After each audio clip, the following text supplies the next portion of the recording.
हमने केरला की एक नन्ही मासूम आलिन शेरिन अब्राहम को खो दिया है।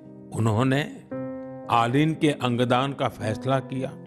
PM Narendra Modi gave tribute to one of India's youngest organ donor, Alan Sharon Abraham, in a recent episode of Mann Ki Baat. At just 10 months old, she became Kerala's youngest donor, giving her liver, kidneys, heart valves, and corneas, which saved 5 lives after the tragic accident.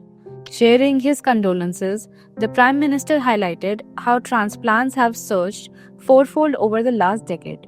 In 2025 alone, India reached nearly 20,000 successful transplants. From heart to hand transplants, India is now a global leader. Since 2023, nearly 5 lakh citizens have pledged their organs via Aadhaar.